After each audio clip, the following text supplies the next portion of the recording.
ตั้งหนึ่งในมังกันได้นำคือดอกคือลำนำในก็กับปล่อยใส่กันมังกันกับในทางตั้งหนึ่งในตั้งกลางหาว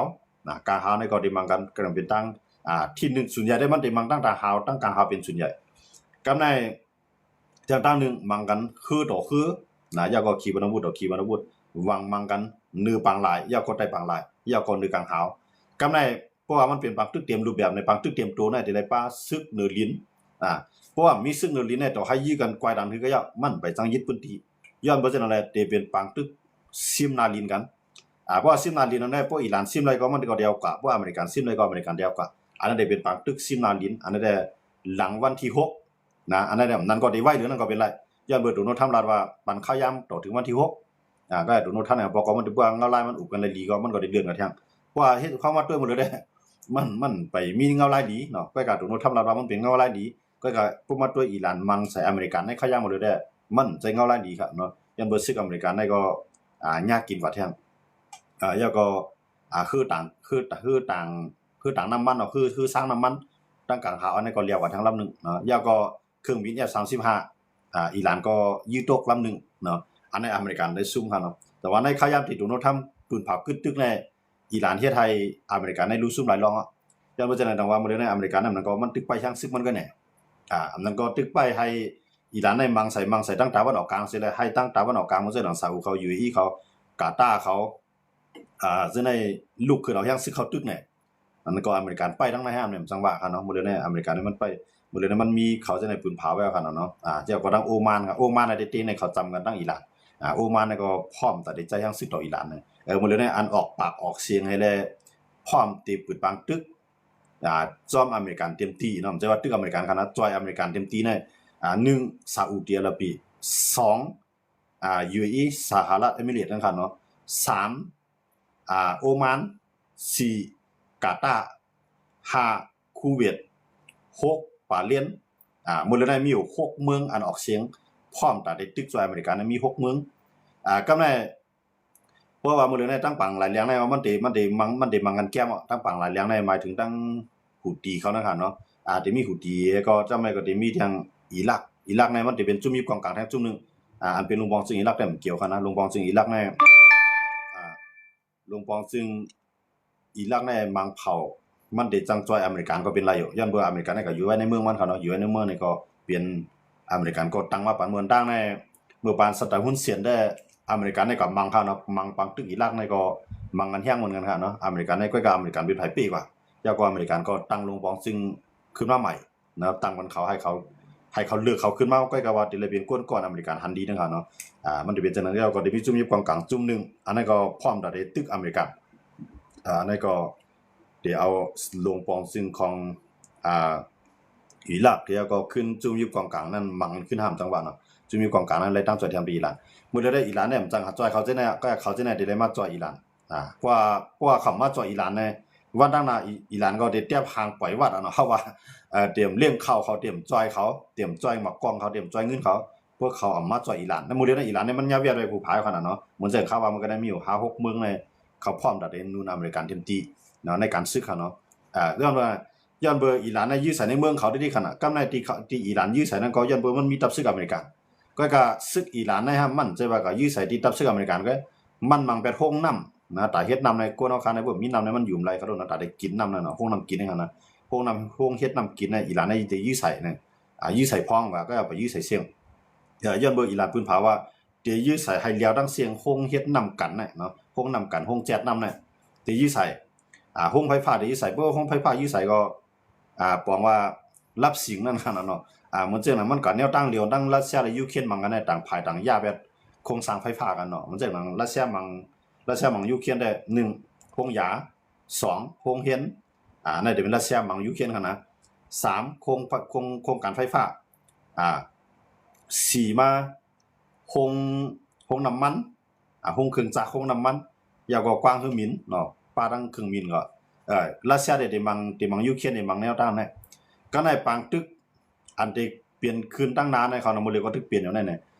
มันปายูเครนเข้ามาครับยูเครนเนี่ยมันมาซึ่งอิหร่านเนี่ยย้อนเบอร์อิหร่านในจอยรัสเซียเอาด้วนในกว่าปันรัสเซียเอาด้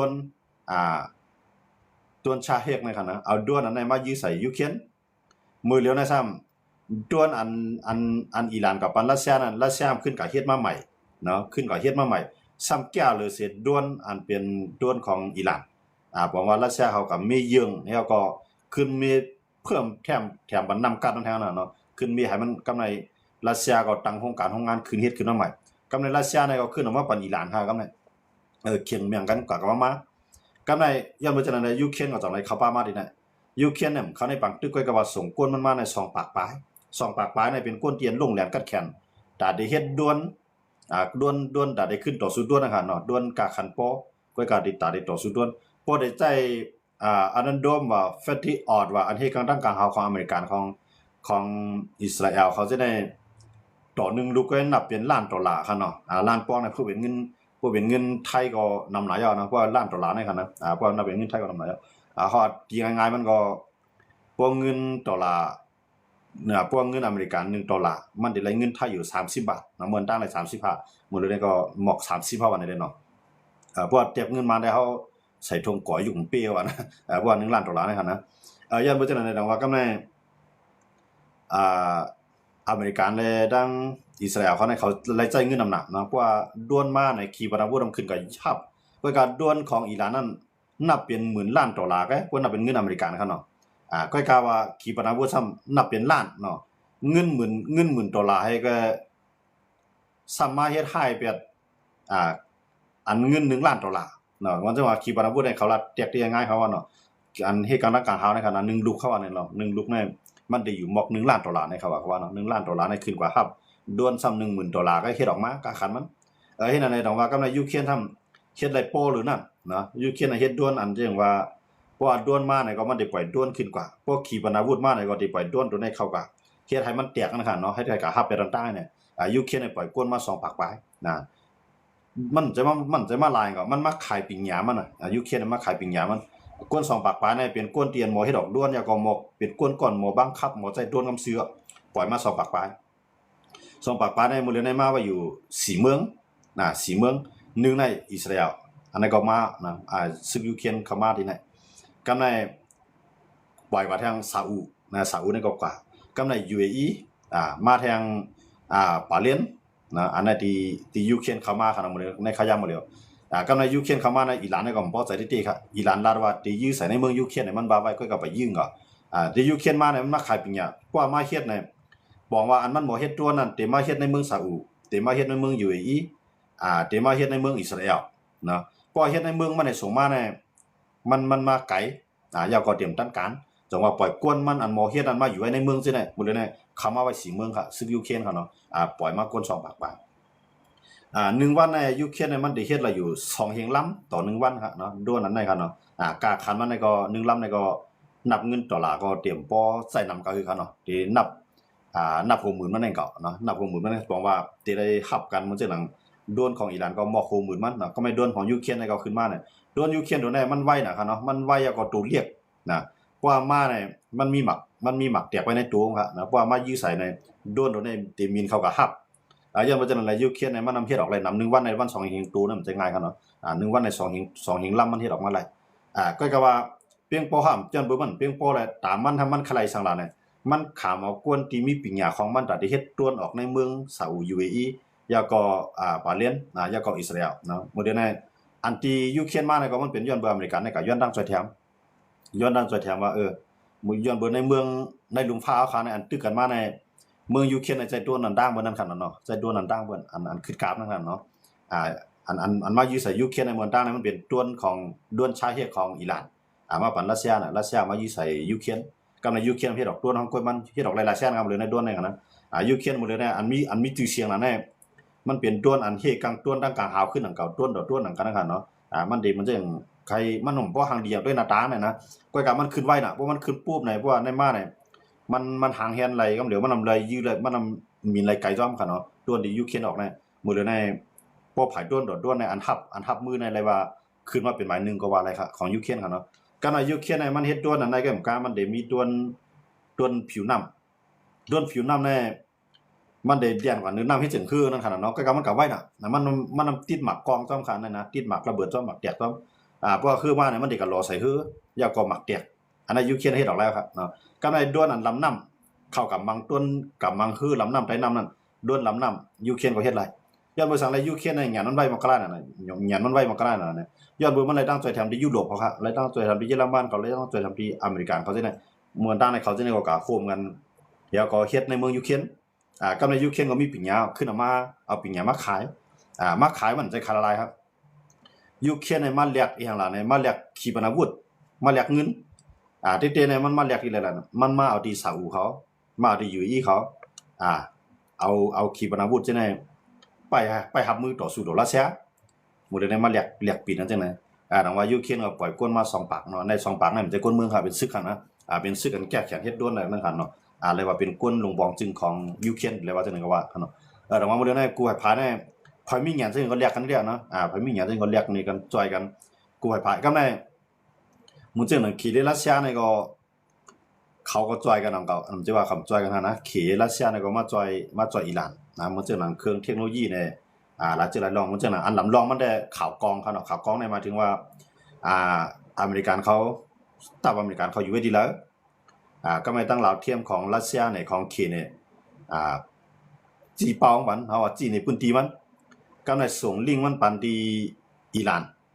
านก็ยืมมาจอมลิงก์มันให้ก็มาตกใส่มาจอม GPS เดี๋ยวมาบังให้ในพื้นที่ที่ตับซึกอเมริกันเขาอยู่และอิสราเอลเขาอยู่เขเขาในเขาจอยทั้งกลางหาวจังได๋ครับจอยทั้งขาวนะครับเนาะกำในรัสเซียทำมาคือล่ะเนี่ยรัสเซียแล้วว่าเพราะว่าอเมริกันในจอยยูเครนมื้อเหลือในอเมริกันมันจอยไว้ทั้งขาวสายขาวนะครับเนาะสายขาวทั้งกลางหาวในจีเป้าว่าซึกรัสเซียมาดีไรอยู่ดีไรเนี่ยอเมริกันก็จีเป้าวันรัสเซียเอายูเครนมีบุญพรยื้อกำในรัสเซียในประธานาธิบดีปูตินออกมาตกย้อนที่อเมริกันว่าเพราะว่าอเมริกันในกึดลือลองจอยแถมภายทั้งสายขาวปันยูเครนรัสเซียก็ได้กึดลองจอยแถมอิหร่านอันนั้นเขียงเรียกกันใกล้กันมื้อนั้นอเมริกันได้ไปฮับปากครับนำไปฮับปากนั่นครับบอกว่ารัสเซียเนี่ยมันหมดเลยได้รัสเซียได้พรดีในปังตึกกันน่ะนึงในอเมริกันน่ะมันจังกับจอยยูเครนเตี้ยๆยังเบิ่หลูไรมังอิหร่านก็ในมื้อจังนั้นรัสเซียเนี่ยไหลขายน้ำมันยังเปิ้นน้ำมันในน้ำเต็มพอใจน้ำมันในลุงฟ้าวคั่นน่ะน้ำมันในเต็มพอใจน้ำมันอิหร่านแฮน้ำมันรัสเซียมึงกูบอกได้อเมริกันเขาเนี่ยไผก็ซื้อน้ำมันรัสเซียก็อเมริกันเขาเนี่ยที่ปิกไปมันมียังเปิ้ถูกปิกเขาว่าคอมบาทนะครับเนาะถูกปิกห้ามไว้อยู่ก็ในอเมริกันในปิดไฟเขียวว่าซื้อน้ำมันรัสเซียไหลแต่ว่ารัสเซียในก็ไหลขายน้ำมันดีนำบ่เดียวหลายๆเมืองในยังเบิ่ตั้งปังหลายแรงในซื้อรัสเซียได้คือรัสเซียเอาปังหลายแรงแต่ปังหลายแรงก็ดีปังหลายข้อมูลก็ดีเนาะซื้อรัสเซียในที่ก่อนเลยรอดแล้วนะครับเนาะต้องอิหร่านก็บ่ได้สั่งน้ำมันครับเนาะนั่นเป็นอันเดียวนะเขาเป็นอุยหลีนะครับเนาะก็ในไหลไฟเขียวรัสเซียในน้ำมันของมันก็มีน้ำนะครับเนาะน้ำมันของมันก็มีน้ำเอาออกขายกำในอิหร่านในก็น้ำมันก็มีน้ำรัสเซียสามารถซื้อน้ำมันที่อิหร่านได้ขึ้นขายแท้ย้อนเบอร์อเมริกันนี่ก็ปืนไฟเขียวกันว่าไผใครซื้อน้ำมันอิหร่านก็ซื้อหลายซื้อน้ำมันรัสเซียก็ซื้อแล้วเนี่ยปืนไฟเขียวในค่ายามเตียนอันดีปังหลายข้อมูลในคือส่วนใหญ่เนี่ยกว่าหลายนำขนาดเนาะมื้อเหลียวในที่ปังหลายข้อมูลในคือใน3ปาก50ลำมาปล่อยไว้ก้อยกับที่ได้มาแจ้งที่อิหร่านก่อนที่อิหร่านที่เฮ็ดออกไปไว้ขว้างเสออกไปนั่นก็ไปง่ายคั่นเนาะจังว่าซึกอเมริกันคืออเมริกันเนี่ยเต้ๆมันจะคือซึ่งก็มันเป็นคือกวนเมืองคือต่างน้ำมันนั่นคั่นเนาะอันนั้นได้อิหร่านเขาบังแล้วไปแล้วคั่นเนาะบังแล้วไปแล้วก็เลยว่าซุ่มนำที่เดียวว่านั่นกับเนาะแต่ว่าเฮาเข้ามาด้วยที่แนวนั้นน่ะบอกว่าปางตึกกันนั่นได้พอตัวได้เหมือนจังนั้นแก้วปานเขาเหมือนจังนั้นหังเย็นไว้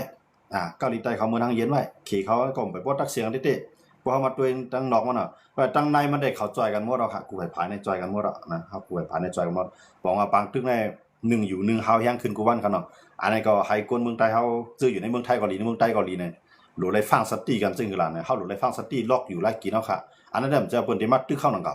ก้อยก็เฮาเนี่ยสิได้ใจเงินน่ะเฮามีไว้ในท้องนั่นกาคันมันนั้นมันติลงทีเดียวเนาะมื้อเหลียวในเมืองจังหนังเมืองไทยเนี่ยปุ๋ยอันเฮาว่ามีเอาจาในคั่นเนาะใต้ห้องว่าผุนคั่นเนาะอันใส่ให้ใส่หน้าเฮานั่นเมืองไทยเนี่ยเขาเต็มมีปุ๋ยใส่ให้ใส่หน้าเขามีเอาจาในต่อถึงไรเรือน5ได้นะครับว่าย้อนบ่ซั่นน่ะมันจะว่าไทยเขาเนี่ยเขาบ่เฮ็ดกล้วยเขาโลดเขาได้ซื้อมาต่างเมืองแล้วก็เขาก็มาโลพองอันเขาเฮ็ดกล้วยเขาก็มีพองก็ครับบ่เป็นปุ๋ยของปุ๋ยยูเรคั่นเนาะปุ๋ยขาวนั่นคั่นนะอันนั้นได้เมืองเฮาที่เฮาว่ามีเอาจาคั่นเนาะอันนั้นได้ไทยเขาบ่เฮ็ดกล้วยเขาซื้อมาต่างเมืองกำไรซื้อมาค้ามาไร นะย่อมจะนั่นแหละปุยตัดได้ใจในให้ในนาเขาในเตรียมป้อยเอานะครับว่าเมืองไทยเนี่ยเต็มมีต่อเขาเต็มมีขายมันต่อถึงเรือน5ในก้อยนะครับว่าเรือนมีสารเรือน5นั่นนะครับช่อนนำเนาะในเจ้าให้เจ้าหน้าก็ไม่ใจไปครับเนาะก็ในอันก็ซื้อก็คูปองในเขาได้ซื้อกันอยู่หมอก1ถุงใน800 900เนาะเฮาว่าเพิ่นเงินไทยกันเนาะก้อยกามื้อเรือนในเด็กก็ซื้อใน 1,400 1,500 ต่อ1ถุงเอาค่ะย่อมจะนั้นเจ้าให้เจ้าหน้าได้ตุ้งเตื้อเมืองเฮาในสำเนียงแค่นตีหนาหรือนั่นนะเฮาอยู่แดงมื้อจังนั้นพี่น้องต่างที่นั่นเองเขาคีราดว่าคือล่ะในคีราดว่าอำว่าน้ำมันอำว่ามีอสาในนาทีที่ไหนกุ้งกำในเตรียมส่งเขาเพราะเป็นจังนั้นก็หนาคนเมืองใต้เอาคั่นน่ะในนาทีที่ไหนกุ้งกำในเป็นที่ไรล่ะมันก็เป็นในเมืองใต้เขาเนาะนะเหมือนจังนั้นน้ำค่ำเนี่ยเหมือนจังนั้นน้ำตู้เนี่ยเนาะหลายๆที่ก็ว่าเนาะที่เขากุ้งกำไว้นั่นนะคีราดว่าในนาทีที่ไหนนั่นเตรียมขายน้ำมันเตรียมขายปุ๋ยวันขายมีอสาวันเพราะเฮ็ดจังนั้นเนี่ยตุ้งเตี้ยวขนาดเมืองใต้เฮาค่ะเนาะต่อให้ขายมันก็ต่อให้มาถึงเฮาก็กาคันสูงแต่ว่าเงินคนเมืองใต้เฮาอันอยู่ในเมืองไทยเกาหลีในเมืองใต้เกาหลีโดเก็บเงินไว้ให้พอใจตื้อกว่าเนาะเฮาอันนั้นได้เป็นอันเฮาที่ได้ฟังกันติๆครับเนาะแต่ว่าภาวะด้วยใต้เนี่ยไม่เปิ้นไปถึงเฮาไม่เฮาไปถึงเปิ้นไปสนใจคำบ่ได้นะมันกว่าที่ไรก็ตึกวันประเทศปล่อยสิเงินหูปากโคเฮียงปวนในเมืองไทยก็สิเงินหูหมื่นหูแสนมันหลายอันนั้นใต้เฮาค่ะติตั้งทบตั้งหยาบมันตั้งหนักเนาะอย่างว่าเนี่ยกูจึกกูร้องแน่มือเหลียวในเปิ้นผู้ใหม่ใจย่างไหนนะมันจึงเพราะว่าปุ๋ยมันการไห้นาเปิ้นก็เฮ็ดปูนเฮ็ดเฮาก็มีลูกเฮาก็จังก็ให้ลูกน้องลูกจ้างเพิ่นเฮาก็จังก็กินรายเดือนรายวันเพิ่นจังทางในเมืองไทยเนี่ยเขาได้กึดลือกวนเหตุการณ์เขาในอำแต้มก็50,000ก่อคันนะอันเต็มมีการมีงานเฮ็ดมีทั้งนำคันอย่างว่าเนี่ยเพิ่นเฮาว่ากึดลือกิจการนั่นคั่นเนาะกึดลือลงนาการของเพิ่นนั่นคั่นเนาะเพิ่นเฮ็ดจังนั้นอย่างว่าเนี่ยรายจ่ายมันสูงเงินในมันเพียงพอรายเรื่องรายจ่ายนะรายจ่ายมันสูงแฮงน่ะรายมี อันนั้นได้จุงตื้อต่อใต้เฮาเฮาซ้ำมาปึงโฮมเมืองเปิ้นนะอยู่ในเมืองเฮาเกาหลีกูจึกูลองในเฮาละซื้อมันบ่ทำบ่ให้ดอกฮังกล้วยครับกำในเฮาซ้ำกลุ่มเฮ็ดป้อยเฮ็ดลาบให้กว่าซื้อเนื้อหมูเนื้อวัวเนื้อควายมาเลี้ยงกันในป้อยเสียเงินเป็นหมู1ตัวในเสียงก็หลาย10แสนเนาะสังรอง1ปลาซ้ำได้เลี้ยงหลายวันทำให้เนี่ยมาแทนเนาะรายจ่ายมันได้สูงมาแทนที่เตียวว่าในก็ขายคนเมืองดาวค่ะพอเป็นรายได้ปล่อยลามในเตมันอีกคือดอกว่านะครับนะเตมันพอเป็นไรก้อยกาใต้ได้มันห้ามไรก็เนาะยันเบิ่นป้ามันสายเลือดดอกพอเฮาวนตัวเงาลายมันได้คนเมืองใต้เฮาอันมาอยู่ในเมืองไทยในแค่หนามันใจวันเกิดเมืองนอนเฮาคั่นน่ะเฮาเป็นแขกเด้อค่ะนะในได้เงินในได้มันหลุมมีไว้นะมันหลุมมีไว้สังเกตว่าบ่เฮาตกการตกงานมีการเอาไว้เฮ็ดเนี่ยกันในเปิ้นก็จ้างเฮาหน้าการเพิ่นดูมันแจ้งว่าเฮ็ดแล้วอำจังส่งออกเพราะจังได๋นะมันก็นาวเป็นหลายกำลืนมาเปิ้นก็ได้กึดลือลองจ้างเฮาหน้าการเฮานั่นเปิ้นได้กึดลือเวทเฮาเพราะเพิ่นกึดลือเป็นหน้าการเฮาเนี่ยเฮาได้ก็หาการใหม่ก็กวนอันมีหน้าการไว้นะมันยอมปลายมันยอมปลายมันยอมโปมันก็รักษาหน้าการไว้กันให้เปิ้นก็เตรียมรับลูกน้องใหม่แท้เพราะฉะนั้นเนี่ยเจื้อนตกการนั้นเขากาขันมันก็สูงมาน้ำมีน้ำมันกาขันสูงขึ้นมาเงินจ่ายกูสิก็ลองกาขันมันลดลงย้อนอะไรจังว่าอันสิเนี่ยจะจังทุกตื้อดอกคนเมืองใต้เฮาค่ะอันมาอยู่เมืองไทยก็ดีเมืองใต้ก็ดีครับเนาะจังว่าอันสิเนี่ยได้บ่เปลี่ยนรายได้ให้คนเมืองใต้เฮาค่ะหลีฟังสติกันเตี้ยวๆนะครับเนาะเกี่ยวกับเรื่องลองการเมืองปอกกำในมันใจกองกาการเมืองในเมืองไทยก็มันใจมื้อเดียวในเมืองไทยก็ย้อนเปน้ำมันในกาขันสูงแฮงมาการต่อส่งก็กาขันมันสูงกำไรการรถกาก้านติต่อต่างจังได๋มันจะเฮาลูกกากรุงเทพเฮาขี่รถขี่การรถโทรรถทางนั้นกาขันมันสูงบ่ดอกก็ในมันจะหนังรถมันจะหนังรถเขาห้องรถอันเรียนเขาว่ารถประจำทางคั่นเนาะรถประจำทางมันจะว่ารถอันรับส่งดินกว่าดินเนี่ยเขาก็การน้ำมันสูงแฮงน่ะกำไรกาก้นขี้ห่ำเพราะกาก้นขี้ซัมโปเนี่ยเขาก็ได้ขึ้นกาดินในแท้แต่ว่ากูซื้อกว่าในเงินเนี่ยมันได้กาขันสูงขึ้นหมดเนาะมันจะว่าการต่อส่งการน้ำมันมันสูงใจขนาดเพราะเฮามีโคของจ้างมันก็เปิ้นเอาเงินเฮากาอยากคันลงตาได้จ้างมันต่างมันเฮาการได้เพิ่นเอามาขายบ้านเฮาเนี่ยก็กาตื่นล่างบนสูงเพิ่นก็ขายบ้านเฮากาคันสูงย้อนว่าจังได๋กำไรการน้ำกาไฟสูงขึ้นมาเนี่ยเฮาขาดห้องขาดเฮือนเพิ่นอยู่ก็กาห้องมันก็บ่เดียวขึ้นสูงแท้เนาะนะอันนั้นเฮาได้เลยตุ้มตื้อแต่อันเฮาได้เลยตุ้มตื้อนั้นลองได้ลองอยู่ลองกินเอาคันนั่นน่ะเนาะย้อนนั้นเลยต้องว่าอันนั้นก็คนเมืองใต้ค่ะรีฟังสติก้อยกาใต้เขาได้ไปฮู้เนื้อไปฮู้นางไปสนใจสั่งลองจังได๋คั่นเนาะกูดีๆในตึกเป็นป้อยใหญ่ขึ้นขวานของผายมันอึ้งย่องอึ้งย่างเนี่ยมันก็เป็นนี่เป็นขอดเนาะมันก็ตกการตกงานก็มีทั้งนำฮะเนาะอันนี้ก็ใต้เฮาได้ฟังสติเนาะเงาลายอันนั้นแน่มันหยาบเอาเขาเนาะมันจังหนังเมืองไทยนี่ก็เขาเบิ่งหางแฮนไปน่ะแต่ดิวเปีย จอมพ่องลงเขาเนาะมื้อเลยในเขาบ่หางยันไปแต่ดิลืบกันแท้งก็แน่พวกหางพวกเขาลืบติดลืบหลายลืบหลายฮู้คันเนาะก็ว่าเขาหางแฮนว่าแต่ดิลืบอย่างเมืองเนี่ยจอมพ่องหลวงนู่นที่เนี่ยมันกว่าปันแห้งไผเจ้าสัตที่เขาก็เหมือนจังหนังเจ้าของน้ำมันเขาเนี่ยเจ้าของการกล้าตั้งขายเขาทั้งหลายเนี่ยมันกับปันแห้งภูมิมากมีเขาก็กำไรซ้ำอ่ำสนใจคนเมืองหรือว่าคนเมืองเนี่ยพอใจได้ออกมาลือเปียดเตี้ยๆเนี่ยมันขึ้นมาเป็นจอมพ่องหลวงเนี่ยมันย่ำไปตั้งคอรมออะไรนะคอรมอเนี่ยหมายถึงว่าก้อนในเป็นจันอีสังก้อนในมีปูนพ่อนอะไรเนี่ยมันไปตั้งในที่ๆครับเลยเนี่ยนะอันเลือกเข้าว่าจอมพ่องหลวงนั้นมันเป็นจอมพ่องหลวงนู่นที่เนาะเป็นจอมพ่องหลวงก้อนที่32เอาว่าก็กับคอรมอเนี่ยมันจังว่าคอรมอเนี่ยหมายถึงว่าก้อนในมีปูนพ่อนอะไรก้อนในมีปูนพ่อนอะไรมันย่ำไปแต่งตั้งยาวเสียงครับมูลในปูนพ่อนได้ลืมมันอยู่ยาวเนาะอันนั้นก็คนเมืองไทยก็ได้เลยเรียบเฮ็ดด้วยดีในทางเนาะสังว่าเงารายการเมืองอันนั้นเป็นการเมืองลุงพระเนาะริมดีแน่ปางตึกแน่ปดด้วยอเมริกันเขามังแน่อเมริกันแน่เพราะว่ามันเอาอย่างซึกเขาซิมอิหร่านแน่อเมริกันแน่ได้ซุ่มหลายปอกำแน่นะเพราะว่ามันยึดไรปั้นมันยึดไรพื้นที่น้ำมันเฮ็ดให้อิหร่านแน่เรียกหลายผู้นำเขาไล่นะผู้นำได้เรียกหลายว่าก็มันตึกเป็นคือขายเร็วกันตึกเป็นมัวจดบาคามานีอีเองก็นะมัวจดบาคามานีอีเนี่ยมันเป็นลูกชายของอายาตะลอคามานีอีเนาะลูกชายข้อที่2ข้อที่3มันเนาะคำบ่ต้องเดียวดังว่าที่นั่นแน่ก็กะตัวโนทำเอาลอกไล่เรียนถึงนั้นเนี่ยตัวโนทำมันรัดว่ามัวจดบาเนี่ยมันเป็นเกย์นะครับว่าเกย์เนี่ยหมายถึงว่าก้นยิงของใจก้นใจของเปลี่ยนนั่นครับเนาะก้นยิงก็สำคัญหลายก้นใจก็ใครเอานั่นน่ะผู้ก็ใครมีก็ใครมีอันนี้เป็นห้องว่าเกย์ตัวโนทำเนี่ยเรียนผู้นำอีหลานเนี่ยมันรัดว่าผู้นำอีหลานเนี่ยเป็นเกย์เพื่อนใต้ได้มันมีเขาเนาะแต่ความใต้ในเกย์เนี่ยมันมีคั่นนะว่าราชสิงห์ก็ก้นยิงของใจก้นใจของเปลี่ยนแต่ตัวเนี่ยเป็นก้นใจก็ใจ